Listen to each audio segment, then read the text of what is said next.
Bienvenidos a la Agenda Económica PM de este jueves acá en CNN Chile. Me puse traje y corbata porque nos acompaña el ministro de Hacienda, Mario Marcel. Bienvenido al programa, Mario. Muchas gracias, Nicolás, una vez más. La instancia que nos reúne es el informe de finanzas públicas. Se actualizó el escenario fiscal y también el escenario macro, que es el primer tema que quiero conversar con usted.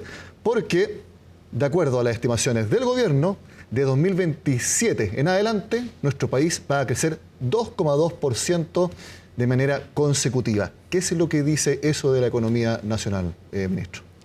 Bueno, antes de llegar al 2027 está el 2026 y 2025. Y por lo menos para lo que se refiere a este año, estamos manteniendo una proyección de crecimiento de 2,5%. Lo cual es importante, ¿cierto? Porque hemos tenido mucha incertidumbre, mucha preocupación por los temas de crecimiento este año, pero hemos tenido muy buenas cifras durante la primera mitad del año y eso nos da bastante tranquilidad de que vamos a mantenernos dentro de ese ritmo de crecimiento. De ahí para adelante, las proyecciones básicamente tienen que alinearse con las estimaciones de crecimiento tendencial que nos da nuestro comité de expertos. Que ya fueron convocados. Fueron convocados, pero ellos no han hecho todavía, no han terminado todavía el trabajo, así que cuando lo hagan, probablemente esa serie hacia adelante se va a corregir. Pero eso básicamente lo que indica es que, bueno, este año, el próximo, vamos a seguir creciendo sobre el 2%. Y que para los años siguientes incluso tuvimos un pequeño aumento respecto a lo que habían proyecciones anteriores. 2% eran. Claro, antes teníamos 2%, ahora lo subimos a 2,2% porque la verdad es que cada día estamos viendo una serie de factores que van a estar contribuyendo a un mayor crecimiento. Ahora hay que ser prudente, ¿cierto? Y no hay que arriesgarse en materia de proyecciones, pero por lo menos para este año ya las cifras ya se van consolidando bastante en torno al 2,5% y eso es un dato importante. ¿Qué le parece que revisemos nuevamente los números? Usted se lo sabe de memoria, pero la gente en la casa no. Así que esta es la gráfica que hemos preparado. Mezclamos PIB con las proyecciones de inflación, porque son dos variables muy importantes para así tener el cuadro macro bien desarrollado. Como lo veíamos entonces, se estima, según Hacienda, que Chile crezca 2,5% este año, 2,3% el próximo y luego lo que hablábamos, 2,2% promedio en 2027, 2028 y 2029. 4,4% la inflación, pero luego prácticamente el objetivo del Banco Central, me imagino que usted como expresidente debe estar, pero sonriendo cuando ve esas estimaciones, porque ya no hay un rango en el objetivo meta del Banco Central, es un número y es el 3%. Entonces, este escenario, ministro, de un 2,2% y con un 3%, ¿qué es lo que dice la economía nacional? Viene la inflación, pero, como que hay una sensación de que se están cumpliendo los pronósticos que muchos han criticado de que estemos ahí cerca del 2, creciendo como tendencia. A ver, primero respecto al IPC, las proyecciones que hace el Ministerio de Hacienda son para el IPC promedio del año. Normalmente uno mira siempre el IPC en 12 meses y mira el diciembre a diciembre, pero como el presupuesto se gasta durante todo el año, entonces tenemos que tener un promedio. Por eso ese 4,4 es algo mayor del 4 para fin de año que está proyectando el Banco Central. Y que el resto de los años esté ya cerca de 3 significa, ¿cierto?, una inflación ya estabilizada en torno a la meta del banco. Y nuevamente, respecto de las proyecciones de crecimiento, por una cuestión metodológica, tenemos que mantenernos dentro de los rangos que determina el Comité de Expertos Independientes, pero bueno, usted ha visto que yo varias veces he planteado que ya por cosas que han estado pasando en esta economía, ya se va abriendo la posibilidad de crecer al 2,5% de manera sostenida, incluso superar esa cifra. Por mayores cifras de inversión y también, ministro, porque se haya aprobado la reducción de los permisos sectoriales, ¿eso usted lo incorporó en el análisis que mencionaba? Porque antes esperaban que este crecimiento fuera de 2% de 2027 en adelante y ahora 2,2%. Claro, es lo que nos permitía un poco estos espacios metodológicos, pero la verdad es que, al menos como economista, viendo las cifras, por ejemplo, ahora esta semana vimos la actualización del catastro de la Corporación de Bienes de Capital, la actualización a junio, y tenemos nuevamente un incremento de 11% respecto de lo que teníamos para el cuatrienio 2025-2029. Entonces eso lo que nos está diciendo es que están acumulando, están surgiendo más proyectos de inversión para los próximos años, incluido este propio año 2025. 2025, porque hay ahí un aumento de 1.300 millones de dólares en la inversión programada para este año por parte de inversionistas privados.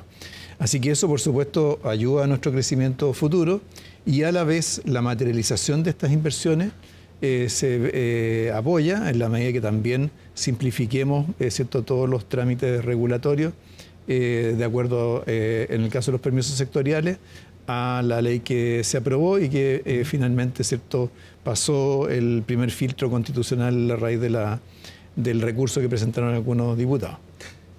La próxima semana tendremos tasa de interés local y también de Estados Unidos.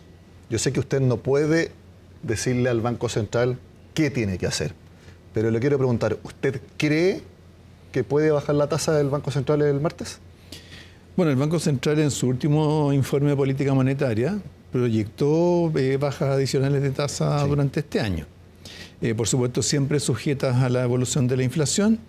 Y bueno, hemos visto que la inflación ha ido bastante en línea, incluso un poco mejor, un poco más baja de lo que se pronosticaba en el último dato que tuvimos. Ahora ya depende del Banco Central, del Consejo, decidir en qué momento se hacen esos ajustes, pero la dirección me parece que se refuerza respecto del último informe de política monetaria. Pero las condiciones macro, el propio Banco Central ha dado esas señales en las minutas de las últimas dos reuniones, que se evaluó concretamente la opción de bajarla. Todo indica que más o menos estaría listo para bajarla el martes. Bueno, nuevamente es algo que tiene que decir el Consejo.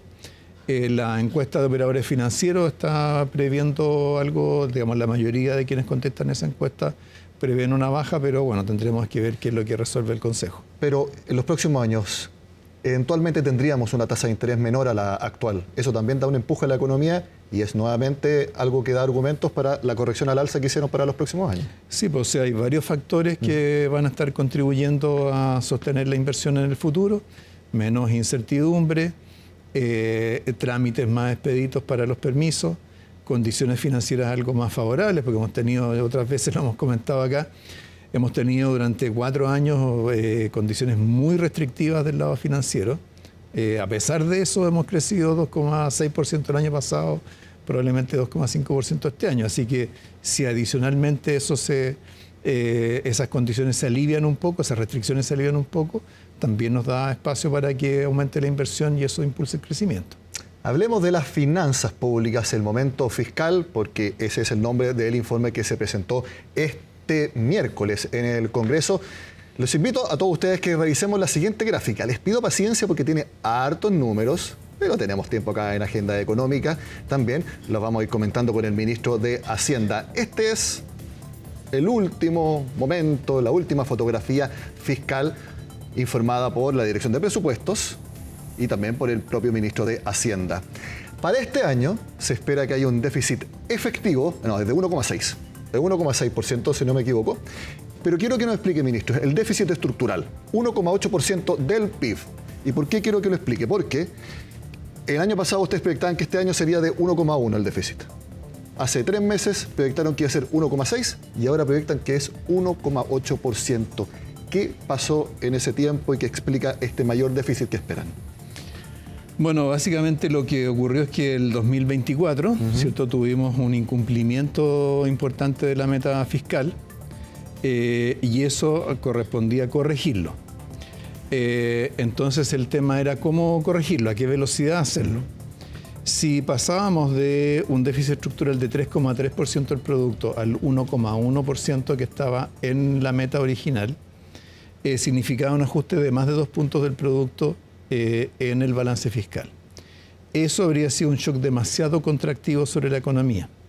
Y por esa razón resolvimos repartirlo un poco más, de hacerlo de una manera un poco más gradual, extendiéndolo al 2026. Entonces se modificó la meta de balance estructural para el 2025, se pasó de 1,1 a 1,6 y para el 2026 que pasó de 0,5 a 1,1. Teóricamente, si hubieran hecho ese ajuste para alcanzar la meta original, este 2,5% de crecimiento para este año que esperan, ¿cuánto hubiera sido? Habría sido más bajo, por supuesto. ¿2%? ¿Menos? O sea, por lo menos medio punto, pero o sea, 2 puntos de contracción fiscal es un shock importante.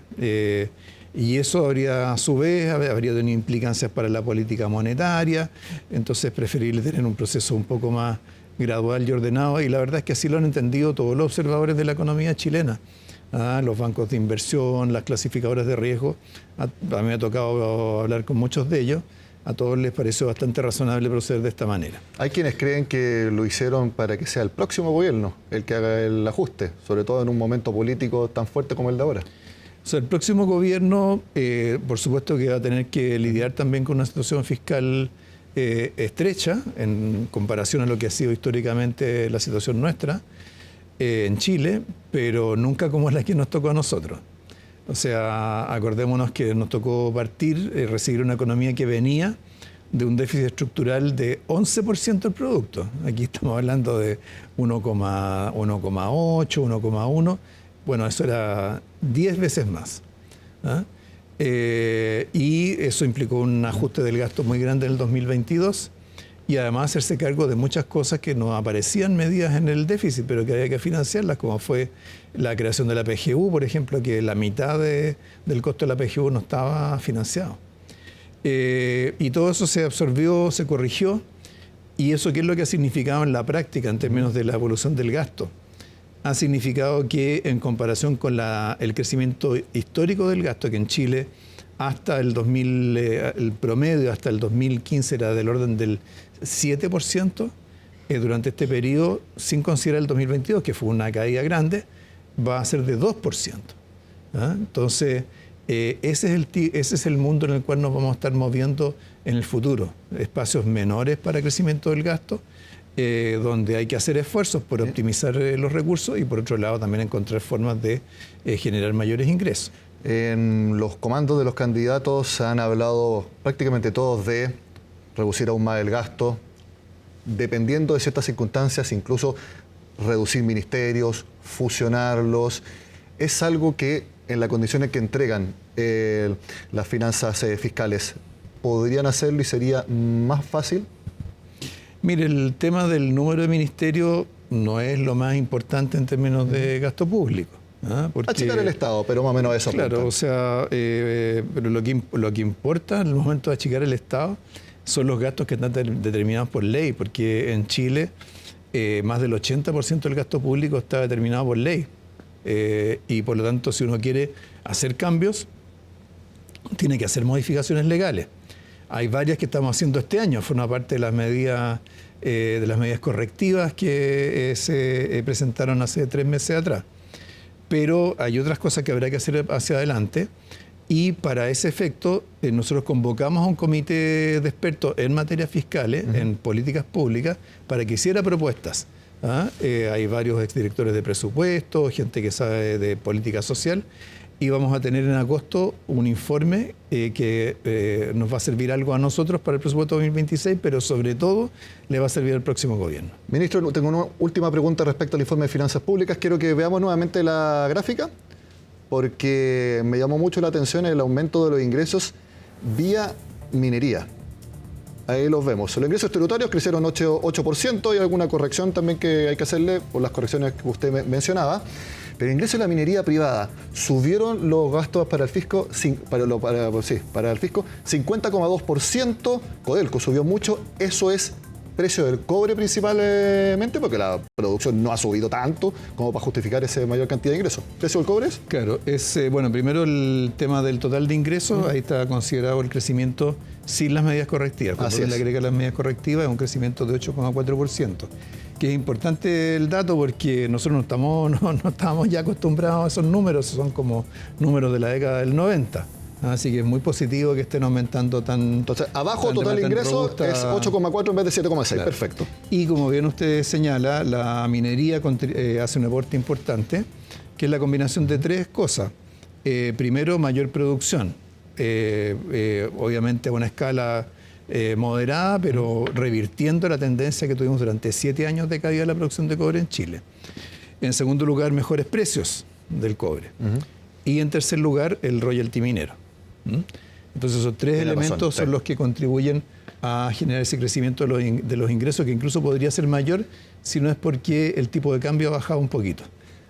Uno podría hacer la agenda económica de hoy únicamente con el informe de finanzas públicas, pero ustedes también hicieron noticia esta semana con una nueva reforma tributaria. La analizamos al regreso con el ministro de Hacienda, Mario Marcel.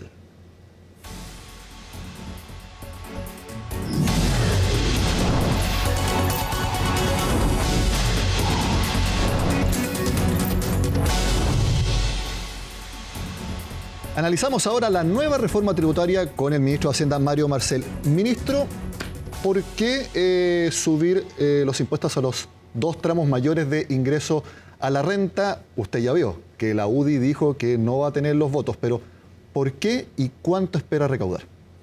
Bueno, fundamentalmente porque lo que estamos haciendo en este proyecto es una rebaja de impuestos a las pymes, beneficios a sectores medios, particularmente aquellos que pagan un arriendo por su vivienda, beneficios para los adultos mayores, y eso tenemos que compensarlo, ¿cierto? Para no deteriorar la situación fiscal que acabamos de discutir, ¿cierto? Si uno va a bajar recaudación tributaria con alguna medida, tiene que tener otras que lo compensen. Para dar un orden de magnitud, en el caso de las pymes, lo que está propuesto en este proyecto beneficia prácticamente a 1 millón de micro y pequeñas empresas, al mismo tiempo 1 millón de pequeños empresarios y empresarias, ¿cierto?, que son parte importante de la clase media. En segundo lugar, el beneficio de arriendos probablemente alcanzaría alrededor de 900.000 personas también de ingresos medios. Eso es que las personas que arriendan con un cierto límite de ingresos van a poder descontar esos arriendos de la operación renta. Exactamente. En su declaración de impuestos van a tener un crédito por ese concepto. Y luego tenemos, en el caso de contribuciones de adultos mayores, tenemos una ampliación del beneficio que ya existe, que hoy día le da la rebaja a cero de las contribuciones a los adultos mayores propietarios de menores ingresos. A eso se agrega una norma que permite que para todos aquellos adultos mayores que pertenecen al 60% más pobre de la población, en ningún caso su pago de contribuciones supere el 5% de sus ingresos. Ahora, respecto a las pymes, el titular suena muy bueno. 1 millón de pymes no pagarán impuesto a la renta. No significa que no paguen impuestos si tienen ingresos y ganancias, pero lo van a pagar sus dueños a través del global complementario. Sumando y restando, eso ¿es el mismo pago de impuestos, pero solamente a través de los dueños, o porque va a estar en el global complementario en una tasa menor? En el balance, para el 80% de las pymes va a significar un menor pago de impuestos. Y las que ahora están pagando 12,5%, si no se acogen a esa opción, gradualmente a partir del año 2028 van a ir subiendo para mantenerse en 20% de manera estable. Así es, o sea, bueno, aquí hay, esto es jerga técnica, pero es cierto, aquí hay dos regímenes para las pymes. Uno, un régimen integrado con la tasa de 12,5% de primera categoría, y el régimen transparente, que es el que ahora estamos tratando de ampliar, que es aquel en el cual no se paga impuesto de primera categoría y todo el impuesto se va, o toda la obligación tributaria se va al global complementario. Entonces, por el hecho de facilitar el régimen transparente, cientos de miles de pymes deberían trasladarse a ese régimen.